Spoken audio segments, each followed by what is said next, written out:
मूकं करोति वाचालं पंगुं लंघयते गिरिं यत्कृपातमहं वन्दे परमानंदमाधवम्। गुपोरक्षणे इस धातु का लट्लकार बनाया जा चुका है। लिट्लकार की आधी प्रक्रिया हो गई है। गोपायन चकार इस रूप की सिद्धि की जा चुकी है। क्या रूप बन गया? गोपायन चकार। अब आज क्या बनाना है? गोपायन चक्रतुः। गोपायन चकार, गोपायन चक्रतुः, गोपायन चक्रु, ऐसे रूप चलेंगे। तो आज कौन सा रूप बनाना है? प्रथम पुरुष द्विवचन का। प्रथम पुरुष क्या रूप बनेगा? गोपायन चक्रतुः, यह रूप बनेगा। क्या रूप बनेगा? बनाइए, करिए प्रक्रिया। गुप धातु है। कौन धातु है? उससे सर्वप्रथम आय हो जाएगा। आय भी विकल्प से होगा। आयादय आर्ध धातु के वा, क्योंकि आर्ध धातु प्रत्यय की विवक्षा है ना। कौन आर्ध धातु प्रत्यय? वही लिट। आय भी आर्ध धातुक है। आर्ध धातुक की विवक्षा में आय विकल्प से होता है। आर्ध धातु कौन है? लिट।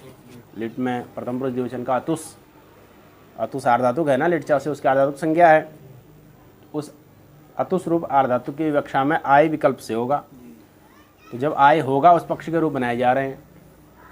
किस पक्ष के रूप बनाए जा रहे हैं? आय पक्ष के रूप बनाए जा रहे हैं। आया भाव पक्ष के रूप आगे बनेंगे। जुगोप, जुगुपतु, जुगुपु इत्यादि रूप आगे बनेंगे आय के अभाव पक्ष वाले। अभी आय पक्ष वाले रूप बन रहे हैं। कौन से रूप बनाए जा रहे हैं? आय पक्ष वाले। तो गुप से आय करिए, आय की आर्ध संज्ञा गुण करिए, क्या बन जाएगा? गोपाय बन जाएगा। उससे क्या ले आएंगे आगे? गोपाय अतुस है। क्या है? अतुस। अतुस से पहले चाहो तो वो कर लो, अभी लिट रखो। गोपाय लिट रखो, लिट का लुक कर दो, है ना। क्या बन जाएगा? गोपाय ही बचेगा। ठीक। उसके बाद फिर या उससे पहले आम कर दो। कास्य नेकाज वक्तव्यो लिटी, हाँ, है ना। क्या बन जाएगा? गोपाय आम लिट, लिट का लो, और आम की आर्धधातुक संज्ञा हो जाएगी। गोपाय में यकारोत्तरवर्ती आकार का लोप हो जाएगा। अतो लोपः वर्ण समन्वय के क्या बन जाएगा? गोपायाम। अब आमा से जो लिट है उसका लुक करिए। उसके बाद गोपायाम कृदंत हो जाएगा, क्योंकि आम कृत है। कृदंत तत्पाद प्रातिपदिक संज्ञा हो जाएगी, और कृन्मय जनता से अव्यय संज्ञा हो जाएगी। सु आएगा, उसका अभ्यास आप सुबह से लुक हो जाएगा। प्रत्यय लक्षण से गोपायाम पद बन जाएगा। मकार पदांत हो जाएगा। अब अगर आगे हलवर्ण आएगा तो इसको अनुस्वार परसवर्ण इत्यादि कार्य होंगे। ठीक हो गया। तो गोपायाम बन गया है, लिट का लुक हो गया। अब दोबारा से फिर क्रियचा अनुप्रयोज्यते लिट से क्या आ जाएगा? लिट को पर में लेकर के क्री का अनुप्रयोग हो जाएगा। तो गोपायाम क्री, फिर दोबारा से लिट आ गया। अब इस लिट के स्थान पर क्या हो जाएगा? अतुस हो जाएगा, क्योंकि द्विवचन में क्या होगा? अतुस होगा ना। लिट के स्थान पर वैसे तो तस होगा पहले। क्या होगा? तस। तस को अतुस हो जाएगा। तो क्या बन गया? गोपायाम क्री अतुस। गोपायाम ऐसी स्थिति बन गई है। गोपायाम क्री अतुस क्या स्थिति बन गई? अब गोपायाम क्री अतुस यहाँ पर क्या होगा? तो यहाँ पर एक सूत्र, दो सूत्र प्राप्त हो रहे हैं अब ऐसी स्थिति में। गोपायाम क्री अतुस, यहाँ ऐसी स्थिति में कितने सूत्र प्राप्त हो रहे हैं? कौन कौन? एक तो लिटि धातुरनभ्यासस्य, एक तो वो द्वित्व करना चाह रहा है ना, और एक को यणची, वो यण करना चाह रहा है। इक के स्थान पर यण होता है अच पर में होने पर। अच पर में कौन? अतुस। इक कौन है? क्री का री, है ना। क्री में जो री है वो इक है। अच है ही पर में, अतुस का अ। इको नीचे से यण प्राप्त हो रहा है, और लिटि धातुरनभ्यासस्य से द्वित्व प्राप्त हो रहा है। लिटि धातुरनभ्यासस्य से क्या प्राप्त हो रहा है? द्वित्व प्राप्त हो रहा है, और यण प्राप्त हो रहा है। अब दोनों स्थितियों में क्या करें? यण करें या द्वित्व करें, है ना। तो यहाँ पर क्या लिख रहे हैं? द्वित्वात् परत्वात् यणि प्राप्ते। द्वित्वात् परत्वात् यणि प्राप्ते। कि द्वित्वात् परत्वात् यणि प्राप्त। द्वित्व किससे प्राप्त है? लिटित आरुण ऋण व्यासस्य से। और यण किससे प्राप्त है? और इको यणचि पर है। इको यणचि क्या है? तो पूर्व प्रति परम, पूर्व से पर बलवान होता है, पूर्व से पूर्व पर नित्यांतरंगापवादानम उत्तरोत्तरम बलीय। पूर्व सूत्र कौन हो गया? लिटि धातुरनभ्यासस्य। कितना नंबर है लिटि धातुरनभ्यासस्य का? नंबर देख लीजिए। और इको यणचि का नंबर देखिए। 618 किसका? इको यणचि का 6177 हैं? 177 है इको यणचि का। और वो क्या है? इसका है 618 पर कौन हो गया? इको यणचि। इको यणचि पर हो गया ना। तो द्वित्वात् परत्वात् यणि प्राप्त। द्वित्व से पर कौन हो गया? यण हो गया। तो यण की प्राप्ति हो गई। क्रिया तो उसमें क्या प्राप्ति हो गई? यण की प्राप्ति हो गई। अब अगर यण कर दें, अगर क्या कर दें? यण कर दें तो क्या बन जाएगा?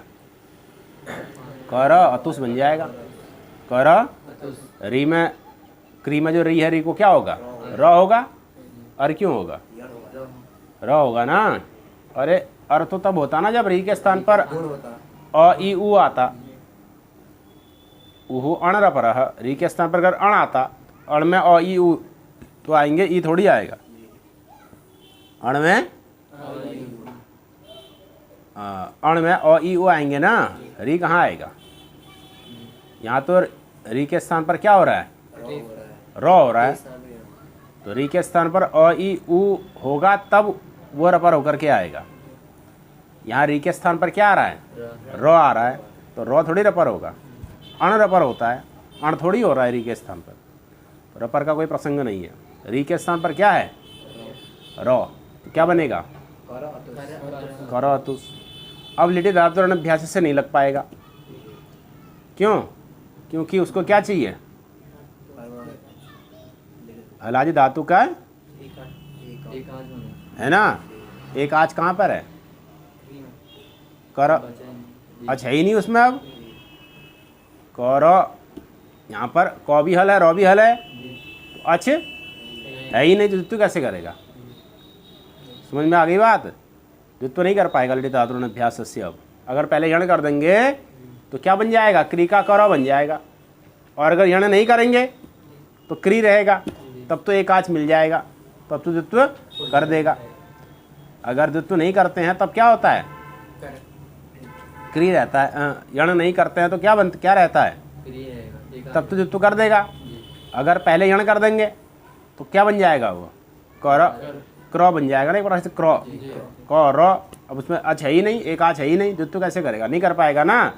तो यहाँ पर किसको रोकना है? यण को रोकना है। किसको रोकना है? यण को रोकना है। तो यण को रोकने के लिए सूत्र आ रहा है दुर्वचन एचि। यण को रोकने के लिए क्या आ रहा है? द्विर्वचने अचि। द्विर्वचने अचि। द्विर्वचन शब्द अधिकरण ल्युडंत है। द्विर्वचन शब्द कैसा है? अधिकरण ल्युडंत। अधिकरण ल्युडंत अर्थात अधिकरण अर्थ में लिट प्रत्यय हुआ। इसमें वचन शब्द जो है ना, उसमें जो लिट प्रत्यय हुआ किस अर्थ में हुआ? अधिकरण अर्थ में। द्विहि उच्यते अस्मिन् इति द्विर्वचनम। द्विहि, द्विहि अर्थात द्विहि प्रयोगः है ना। द्विहि का तात्पर्य दो बार प्रयोग भी ले सकते हैं, द्विहि का तात्पर्य द्वित्व भी ले सकते हैं। द्विहि अर्थात द्वित्वम, ये ले लो। द्विहि अर्थात उच्यते अस्मिन् अचि, जिस अच को निमित्त मान करके द्वित्व कहा जा रहा है। जिस अच को कहा जा रहा है वह अच है ना, अजादेश का निमित्त नहीं बनता है। क्या? जिस नहीं बनेगा। द्वित्व निमित्त अचि। द्वित्व का निमित्त जो अच है, द्वित्व का निमित्त जो उस अच के परम होने पर अगर पूर्व विद्यमान अच के स्थान पर कोई आदेश प्राप्त है, पूर्व विद्यमान अच के स्थान पर कोई आदेश, तो वो आदेश नहीं होता। वो अच के स्थान पर आदेश कब? द्वित्वे कर्तव्य। कब? हाँ, अचा परस्मिन् पूर्व विधाओं से अचा की भी निवृत्ति आ रही है। स्थानीयवद आदेशो नल विधव से आदेश की अनुवृत्ति आ रही है। न पदांत दुर्वचन वरे यलोप स्वर सुवर्ण स्वर दीर्घ जश्चर विदुषु से नौ की अनुवृत्ति आ रही है। बाकी पद इसमें है ही हैं। इस प्रकार से सूत्र का अर्थ क्या बन रहा है? द्वित्व निमित्ते अची, द्वित्व का निमित्त जो अच है उसके परमय होने पर अच आदेशो न, अच के स्थान पर आदेश नहीं होता है। कब? द्वित्वे कर्तव्ये, यदि द्वित्व ही कर्तव्य है। क्या तात्पर्य हुआ कि कोई ऐसा अच परमय है जिसको मान करके पूर्व में विद्यमान अच को कोई आदेश प्राप्त हो रहा है। कोई ऐसा अच परमय है जिस अच को निमित्त मान करके पूर्व में विद्यमान अच को कोई आदेश प्राप्त हो रहा है। तो वो जो पूर्व में विद्यमान अच को आदेश प्राप्त हो रहा है ना, वो किसको निमित्त मान करके हो रहा है? परम विद्यमान अच को निमित्त मान करके हो रहा है। तो परम विद्यमान जो अच है उसको निमित्त मान करके पूर्व में विद्यमान जो अच है उसको जो आदेश प्राप्त हो रहा है वो आदेश नहीं होगा। कब? यदि द्वित्व कर्तव्य है, यदि आपको आगे चल करके क्या करना है? द्वित्व करना है, द्वित्व की कर्तव्यता में। जैसे यहाँ घटाओ, क्रीधन अतुस है, क्या है? क्रीधन अतुस में क्या स्थिति है? तो एक तो लिटि धातुरण्यभ्यास से द्वित्व कर्तव्य है और एक इको यणचि से यण कर्तव्य है ना। अब जो यण है वह अजादेश है, जो यण है वो क्या है? क्योंकि अच है ना री, उसी के स्थान पर आदेश होगा कौन? रॉ। तो अजादेश कौन हुआ? यण। अचह आदेश अजादेश, अच के स्थान पर होने वाला जो आदेश, तो अच कौन है? क्री का री है ना, उसके स्थान पर आदेश कौन प्राप्त हो रहा है? हाँ, रॉ। यण में से रॉ ही आएगा री के स्थान पर। री के स्थान पर क्या आएगा? स्थान साम्य करेंगे ना, तो री का मूर्धा, रॉ का मूर्धा, तो री के स्थान पर क्या आएगा? अजादेश का तात्पर्य क्या हुआ? अजादेश का तात्पर्य हो गया यण। यहां पर अजादेश का क्या तात्पर्य हुआ? यण। यहां पर यण हुआ ना। अच कौन? क्रिकारी, उसके स्थान पर आदेश कौन? यण है ना। तो अजादेश से यहां क्या तात्पर्य हुआ? यण। यण आदेश, यण रूपी आदेश। अब है क्या? सूत्र का अर्थ घटाइए। द्वित्व निमित्ते अचि, द्वित्व का निमित्त जो अच, तो द्वित्व का निमित्त अच कौन है? अतुस का अ, क्योंकि अतुस का जो अ है या अतुस है उसी को निमित्त मान करके लिटि धातुरण्यभ्यास से क्या होना है? द्वित्व होना है। द्वित्व कर्तव्य है ना, द्वित्व कर्तव्य है आगे चल करके। तो द्वित्व कर्तव्य है लिटि धातुरण्यभ्यास से। उस द्वित्व की कर्तव्यता में वो द्वित्व का निमित्त जो अच है, द्वित्व का निमित्त जो कौन? अतुस का अ, वह अच अब किसी अजादेश में निमित्त नहीं बन पाएगा, या उस अच को निमित्त मान करके हम उससे पूर्व में विद्यमान अच को अब आदेश नहीं कर पाएंगे। ये निषेध कर देगा। ये री को यण का क्या कर देगा? निषेध कर देगा। ये कहेगा कि अगर द्वित्व करना है, अगर आप द्वित्व करना चाहते हैं, है ना, तो द्वित्व की कर्तव्यता में जिस अच को निमित्त मान करके आप अजादेश करना चाह रहे हैं, वह अच यदि द्वित्व का भी निमित्त है, वह अच यदि, तो उस अच को निमित्त मान करके आप अच के स्थान पर आदेश नहीं कर सकते। ठीक है ना। तो अब ये किसको रोक देगा? यण को रोक देगा। यण को रोक देगा। बाद में तो हो सकता है, द्वित्व करने के बाद तो यण हो सकता है, लेकिन द्वित्व करने से पहले यण नहीं होगा। द्वित्व करने से पहले यण को रोक देगा, द्वित्व करने के बाद यण हो जाएगा। जैसे क्या स्थिति बनी है? गोपायाम क्री अतुस, द्वित्व कर देंगे तो गोपायाम क्री क्री अतुस, गोपायाम है ना, पूर्वाभ्यास, और उसके बाद उरत लगा देंगे। क्या लगा देंगे? क्री के री को अर हो जाएगा। गोपायाम कर क्री अतुस पूर्वाभ्यास हलादिशेषा, गोपायाम कक्री अतुस कुहोश्चु, गोपायाम चक्री अतुस, अब हो जाएगा यण। अब क्या हो जाएगा? यण हो जाएगा। तो गोपायाम चक्र अतुस मिला दिया, रुत्व विसर्ग चक्रतुहु, ये रूप बन गया। क्या रूप बन गया? समझ आ गई बात? तो इसने पहले अच को, पहले यण को रोक दिया, फिर बाद में द्वित्व करने के बाद फिर यण हो गया, तो गोपायाम चक्रतु रूप सिद्ध हो गया। ठीक है ना। दो रूप बन जाएंगे, एक परसवर्ण पक्ष का बन जाएगा गोपायाम चक्रतुः बनेगा, मोनुस्वार लगा देना, अनुस्वार हो जाएगा तो गोपायान चक्रतुः, और परसवर्ण हो जाएगा वापदांतस्य विकल्प से तो गोपायाय चक्रतुः। दो रूप बन जाएंगे, गोपायान चक्रतुः, गोपायाय चक्रतुः। ठीक है ना। ऐसे ही आगे चलना है, क्री गोपायाम क्री तक बना लेंगे या फिर गोपायाम चक्री तक बना लेंगे। समझो कहाँ तक बना लेंगे, गोपायान चक्री गोपायान चक्री, दो रूप बना के रखो दिमाग में। इतनी प्रक्रिया तो होनी है अब, है ना। आगे क्या आएगा, जी, जी को क्या हो जाएगा उस, गोपायान चक्री उस मिला दिया यण, गोपायान चक्रुस ऋतु विसर्ग बन गया रूप, है ना। तो गोपायान चकार की सिद्धि करिए, चक्री तक चलिए, गोपायान चक्री तक दिमाग में बैठा लो। उसके बाद तो प्रत्यय जोड़ना है, उसके बाद जो प्रक्रिया होनी है वो कर देनी है। ठीक हो गया। इसमें आ जाएंगे कहाँ, सिप में आ जाएंगे। कहाँ जाएंगे, सिप के स्थान पर क्या हो जाएगा, थल हो जाएगा। इधर क्या बना हुआ है, गोपायान चक्री थल, थल का थ, गोपायान चक्री थ बन गया ना। अब थ की हो जाएगी आर्धातुक संज्ञा, थ आर्धातुक तो है ही है वो, आर्धातुक तो पूरा का पूरा लिट आर्धातुक ही है। वलादि भी है ये, कैसा है ये, वलादि भी है। वलादि होने के कारण से इसको इडागम प्राप्त हो जाएगा, किससे, आर्धातुक अस्येड वलादे है। वलादि आर्धातुक को इट का आगम होता है, तो वलादि आर्धातुक कौन हो गया, थल का थ, उसको क्या प्राप्त हो गया, इट का आगम प्राप्त हो गया, है ना। अब अगर इट आगम करते हैं तो अनिष्ट रूप बन जाएगा, गोपायान चकरिथो बन जाएगा। क्या बन जाएगा, बनाना क्या है, गोपायान चकर्थ, बनाना क्या है।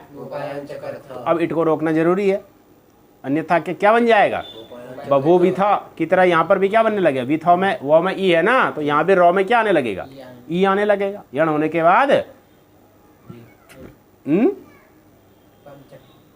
थ है ना, थ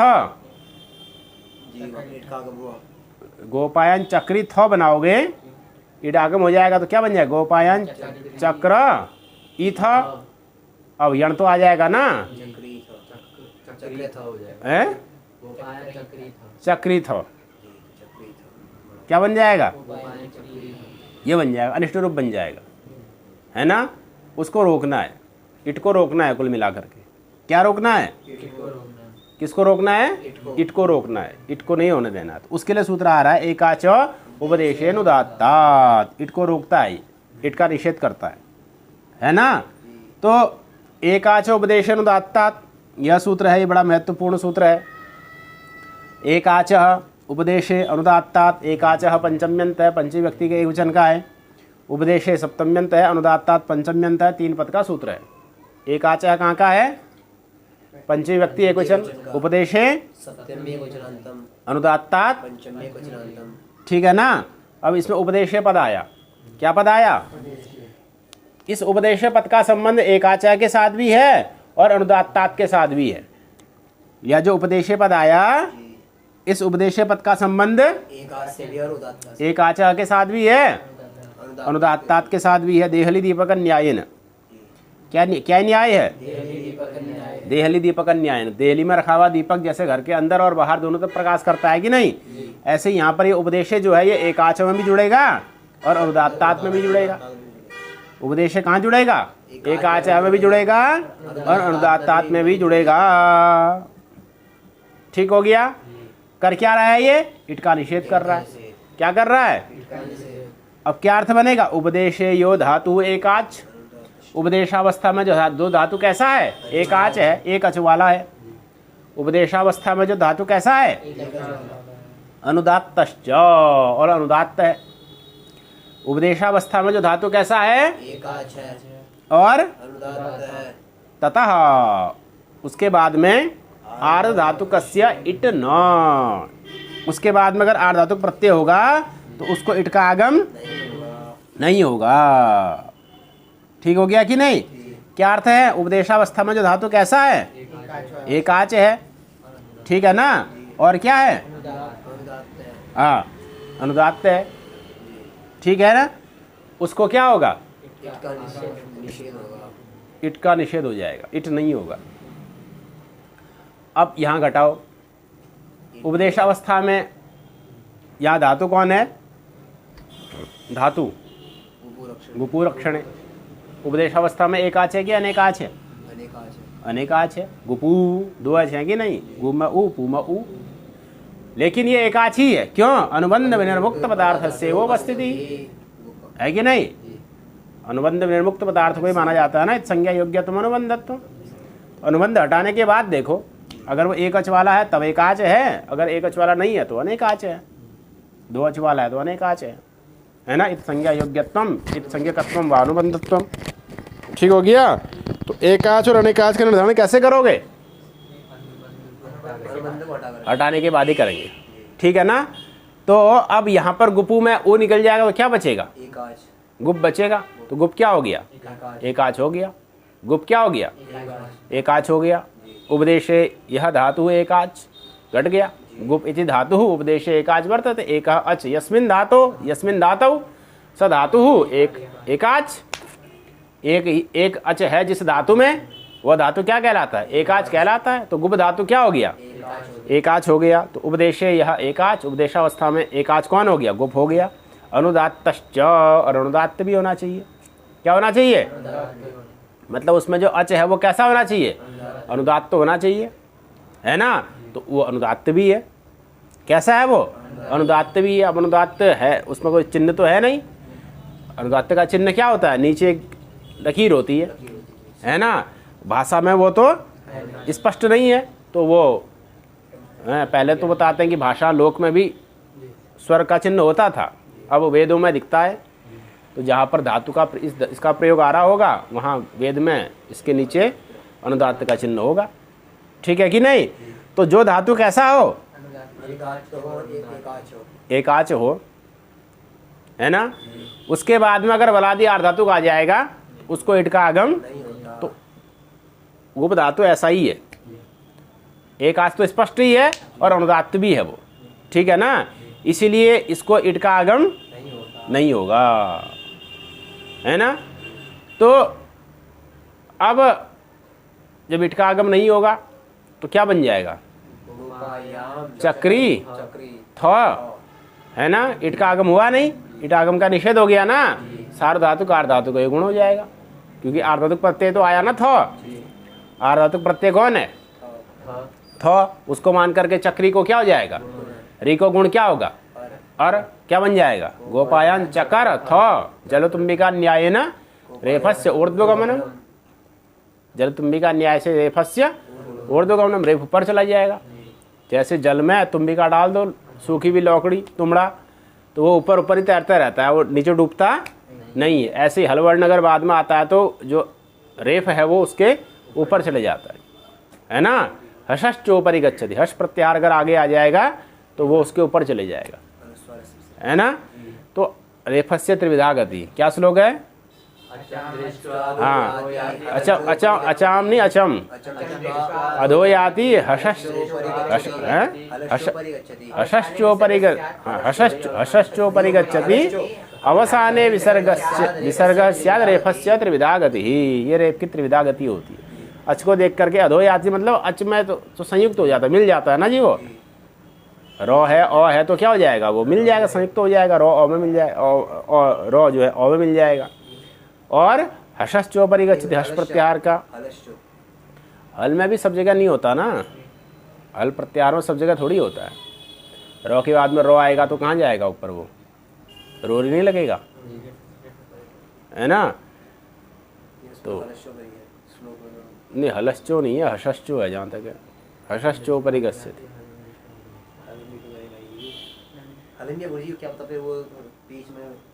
तो मुख्य रूप से हल प्रत्याहार का कोई हल वर्ण होता है तो अधिकतर वो ऊपर ही चले जाता है। कई कुछ स्थल ऐसे हैं जहाँ पर विशेष प्रक्रिया होती है, अधिकतर करके वो ऊपर चले जाता है ना। अवसान विसर्गश्च, अवसान विसर्ग हो जाता है। तो रेफस्य त्रिविधा गति, ये रेफ की 3 प्रकार की गति होती है। ठीक हो गया। तो यहाँ पर क्या है? हल वर्ण परमा आ गया, क्या आ गया? थ, है ना।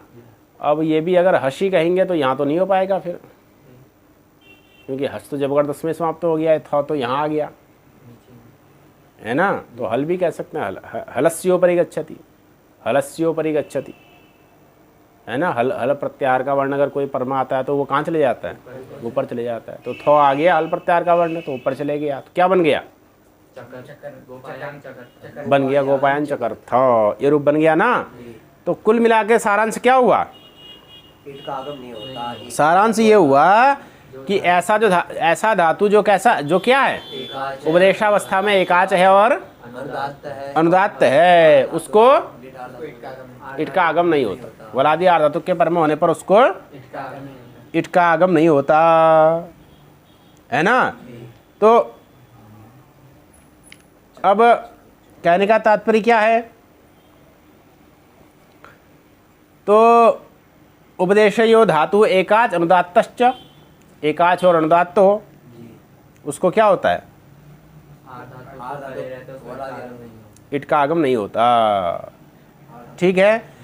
अब यहाँ पर क्या है कि कुछ विशेष बात बता रहे हैं कारिका के माध्यम से। ये धातु तो आपके बहुत सारे हैं, लगभग 2000 तो पाणिनि जी के धातु पाठ में ही हैं, हाँ लगभग 2000 हैं।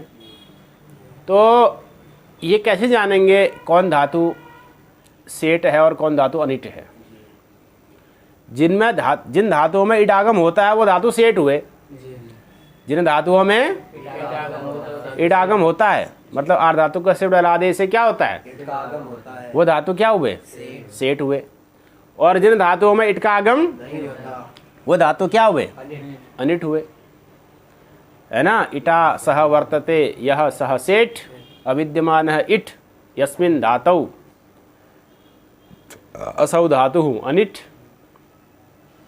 है ना। तो दो प्रकार के धातु होते हैं, एक सेठ धातु और एक कैसे जानोगे कौन सेठ है कौन अनिट है? क्योंकि एकाच को देख करके तो देख सकते हो, अनुदात्त भी होना चाहिए। अनुदात्त जैसे गुपु है, अनुदात्त है या नहीं है कोई स्पष्ट तो है नहीं, लेकिन चूंकि उसमें ईट नहीं हो रहा है तो अनुदात्त ही मानेंगे उसे। ठीक हो गया। तो इसके लिए इन्होंने कारिका के माध्यम से संग्रह किया। हालांकि सिद्धांत को इसमें तो एक ही कारिका अजंत धातुओं के लिए, हलंत धातुओं के लिए कारिका नहीं है। सिद्धांत कौमुदी में हलंत धातुओं के लिए भी कारिका है, सिद्धांत कौमुदी में हलंत धातुओं के लिए भी कारिका है, अजंत धातुओं के लिए भी कारिका है। यहाँ पर केवल अजंत के लिए, हलंत के लिए इन्होंने केवल गिना दिया, हलंत के लिए कारिका नहीं दी। खैर कोई बात नहीं। अब मूल बात क्या है? मूल बात ये है कि जो अजंत धातुएं हैं, जो उनमें अनिट ज़्यादा हैं और सेठ कम है। मतलब अजंत धातुओं में कम धातु ऐसे हैं जिनमें इट होता है और अधिक धातु ऐसे हैं जिनमें इट नहीं होता। तो इन्होंने क्या किया कि पहले उन धातुओं को गिना दिया जिनमें इट होता है, उन धातुओं को इट होता है, और इनको छोड़ करके बाकी सब क्या हैं? मतलब अजंत में अगर इट होगा तो इतने धातुओं में ही होगा। अजंत धातुओं में अगर जो गिने हुए हैं श्लोक में, और हलंतों में अनिट ज़्यादा है, सेठ कम है। हलंतों में तो इसलिए इन्होंने क्या किया, यहां पर अनिट को गिना। अनिट कम है, सेठ ज़्यादा है। अनिट सेठ ज़्यादा है, यहाँ सेठ कम है, अनिट ज़्यादा है। अजंतों में सेठ कम है, अनिट ज़्यादा है। अजंतों में सेठ कम है, अजंतों में सेठ कम है। अजंतों में क्या है? और अनिट ज़्यादा है। हलंतों में हलंतों में अनिट कम है, सेठ ज़्यादा है। समझ में आ रही है कहानी? अजंतों में सेठ ज़्यादा है, अनिट कम। अजंतों में सेठ कम है, अनिट ज़्यादा है। जो कम है उन्हें गिना दिया है। इसमें हंसने वाली इतनी क्या बात है भाई, मूर्खता वाला काम कर रहे हो। अजंतों में क्या है? सेठ कम है, तो जो कम थी उनको गिना दिया, बाकी को कह दिया कि सब क्या है, अनिट है। और हलंतों में हलंतों में सेठ ज्यादा अनिट कम है, अनिट कम है, सेठ ज़्यादा है, तो अनिट को गिना दिया और सेठ को, बाकी को कहा कि सब क्या है, सेठ है। ठीक हो गया। अब प्रश्न होगा कि अजंतों में जो सेठ हैं वो कौन कौन है। सेठ मतलब जिनमें इट होगा, जिनमें इट वो कौन कौन है उनको गिनाया। ऊत ऊद्री दंतैर यौति रुक्ष्णु शिंग स्नुनुक्षु श्विडिंग स्त्रिभिः प्रियवृंभ्यांच विनयिकाचो जंतेषु निहताः स्मृताः। निहताः अर्थात अनुदात्ताः, निहताः अर्थात अनुदात्ताः स्मृताः। अजंतेषु निहताः स्मृताः। अजंतेषु, अजंतेषु धातुषु, जो अजंत धातुएं हैं, जो क्या हैं, उन अजंत धातुओं में निहताः स्मृताः।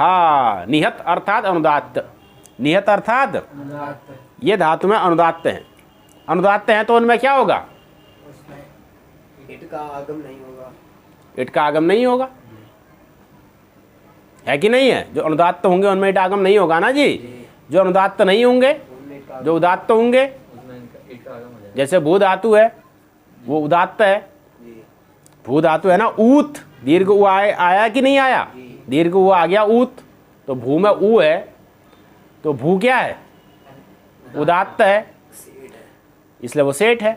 बबीता बभूविथा, बभूविथा में इडागम हुआ कि नहीं, बबीता में इडागम हुआ कि नहीं, सब जगह इडागम हो रहा है। भविष्यति सब जगह इडागम हो रहा है, और भविष्यत। तो क्या बता रहे हैं कि व्रिय वृंभ्यांच बिना, ये जो धातु इन्होंने गिनाए हैं, कौन कौन धातु गिनाए हैं। ऊत दीर्घ उकारांत, दीर्घ रीत, दीर्घ रीकारांत, दीर्घ उकारांत, जैसे भू सप्तायाम दीर्घ रीकारांत, ऐसे ही ऊत रीत, ऊत रीत अंतैहि, ऊत रीत अंतैहि, ऊत अंत वाले रीत अंत वाले, मतलब दीर्घ उ अंत वाले दीर्घ री अंत वाले। यौती, यौती अर्थात यु धातु, कौन धातु, यु धातु। तो यु धातु कौन सा यु धातु, अदादि का। यु मिश्रणा मिश्रणयो हो, यु अदादि का। और रु धातु, यौती हो गया ना, रु, रु धातु, रु शब्दे, ये भी अदादि का ही है, रु शब्दे। ठीक हो गया। ऐसे ही क्या है, क्षणु धातु, कौन धातु है, क्षणु तेजने, क्षणु ये भी कहाँ का है, अदादि का ही है। आगे क्या है, शींग स्वप्ने, शींग ये भी अदादि का ही है, ठीक है ना। आगे क्या है, स्नु प्रस्रवणे, स्नु ये भी कहाँ का है, अदादि का ही है। णु स्तुतौ, णु ये भी कहाँ का है, अणु में वही अणु ना लगा दिया तो नु बना दिया, तो ये भी अदादि का ही हो गया। और टुक्षु शब्दे क्या है, ये भी अदादि का ही है। फिर श्वी, टू ओश्वी गति वृद्धियो हो, टू ओश्वी ये भी, ये कहाँ का है, ये भुआदि का है, टू ओश्वी गति वृद्धियो हो। आगे डींग विहायसा गतौ, डींग ये कहाँ का है, दिवादि का है। श्रिय सेवायाम, श्रिय ये कहाँ का है, भुआदि का। फिर व्रिय वृंभ्याम, वृंग संभक्तौ, वृंग ये कहाँ का है, क्रियादि का। और व्रिय, व्रिय वर्णे ये स्वादि में भी है चुरादि में भी है। व्रिय ये कहाँ का है, इनको छोड़ करके,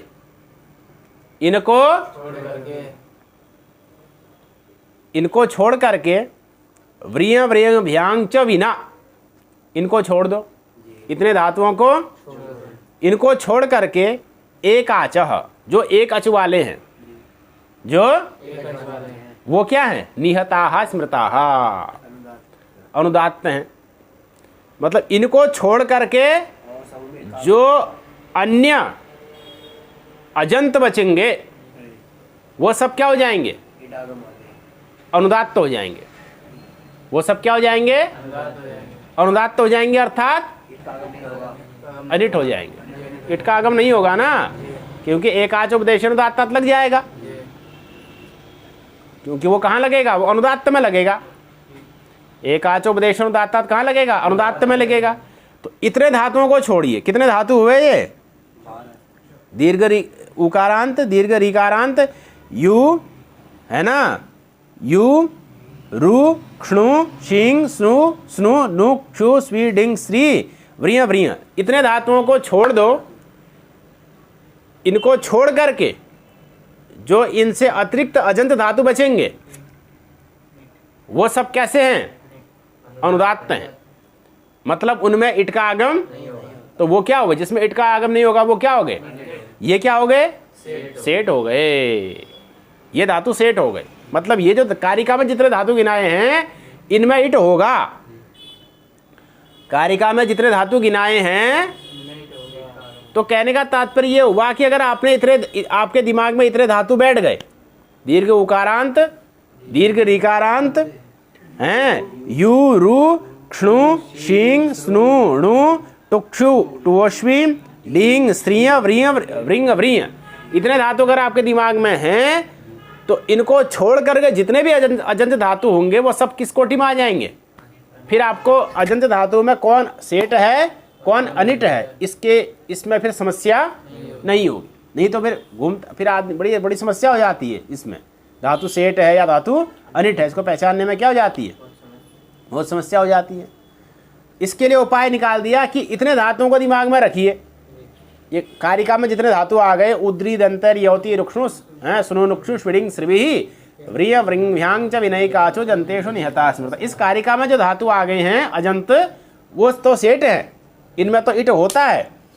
इनसे इतर अगर धातु कोई आ जा रहा है अजंत, तो वो क्या है? फिर अनिट है, उसमें इट नहीं होगा।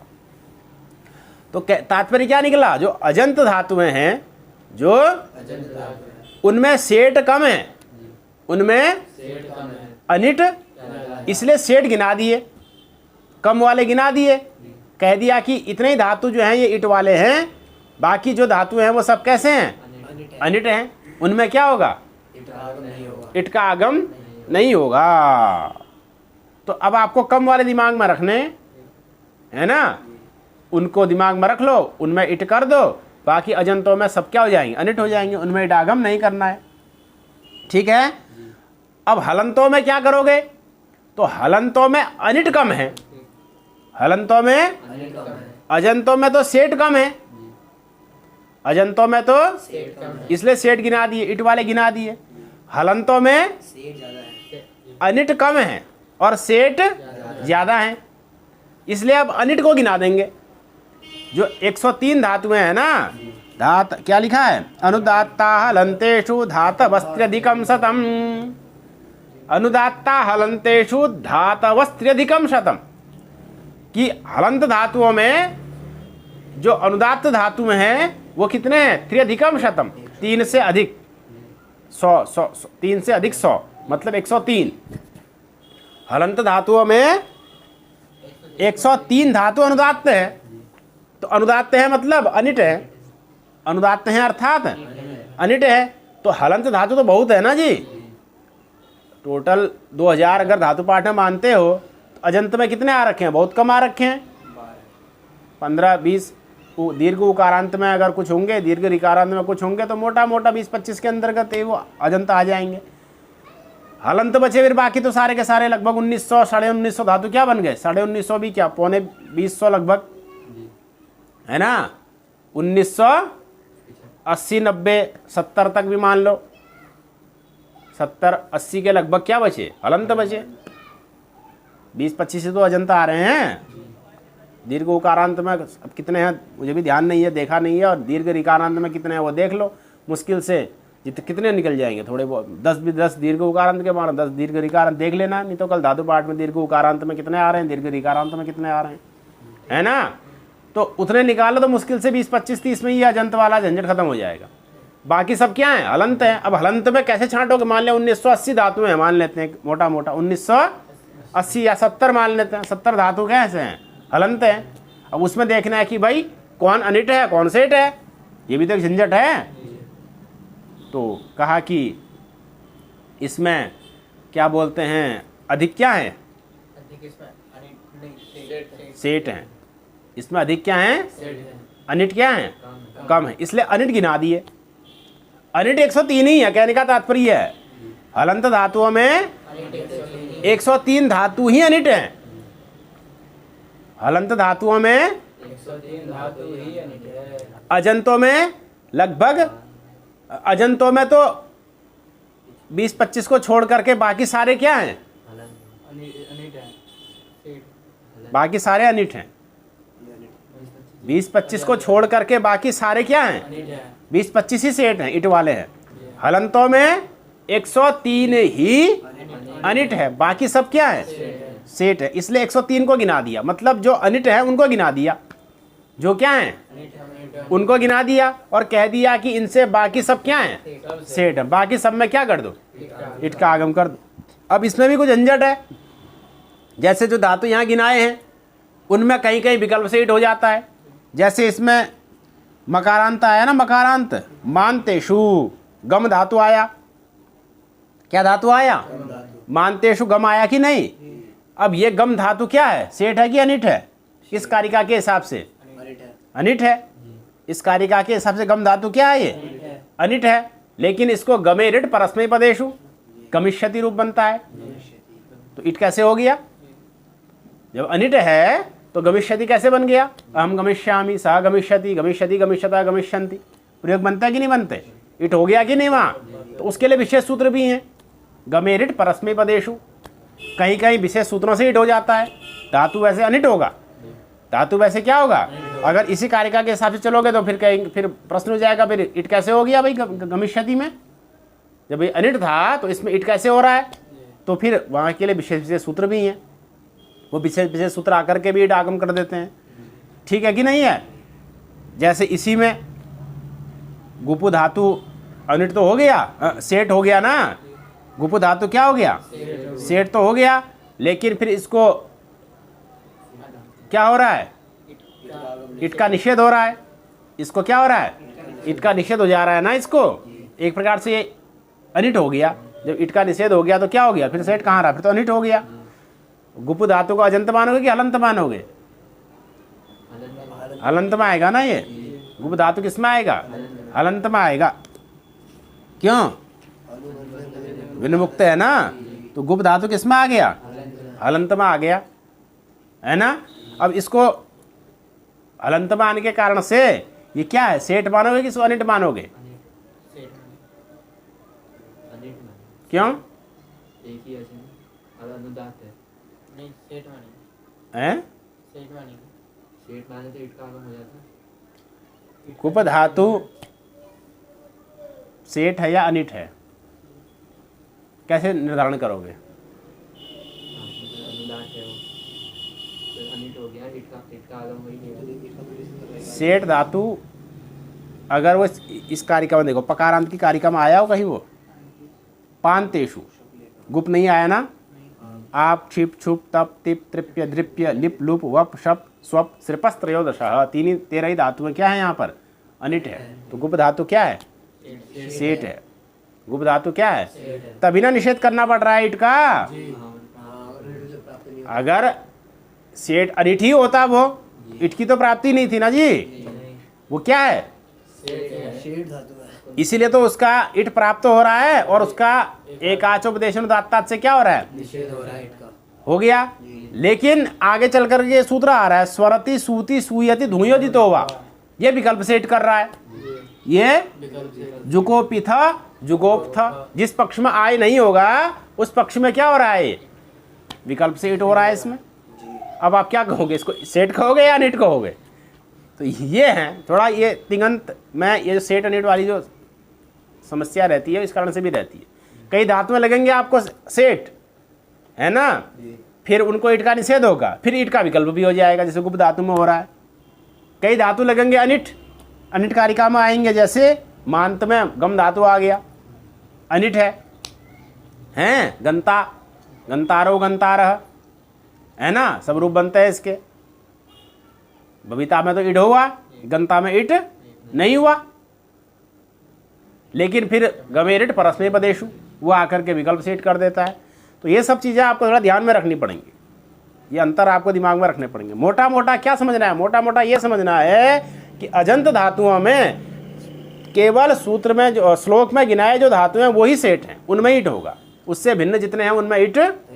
हलंत धातुओं में जितने यहाँ गिनाए गए हैं 103 धातु, वो क्या है, अनिट हैं, उनमें इट, और बाकी सब क्या हैं, सेट हैं, बाकी सब में इट होगा।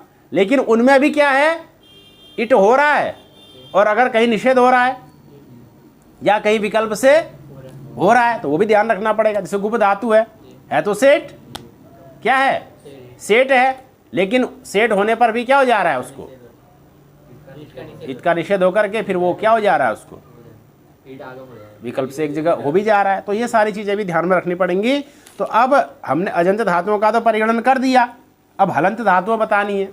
हलंत धातु कितनी है, 103 धातु में है। अब ये भी क्रम से चलेंगे, ककारांत वाली कितनी है, फिर चकारांत इत्यादि क्रम से आएगा, ठीक है ना। तो कल इसको एक एक धातु कर करके मूल पाठ कर देंगे कि किस कौन धातु है, किसका क्या अर्थ है, उसकी इस गण की है। तो ये सब ध्यान में रहेगा तो इट और निट के बारे में समस्या नहीं होगी। ये थोड़ा प्रकरण जो है थोड़ा प्रपंच वाला है, इसमें थोड़ा विशेष ध्यान देने की आवश्यकता है, ठीक है। हरि ओम तत्सत।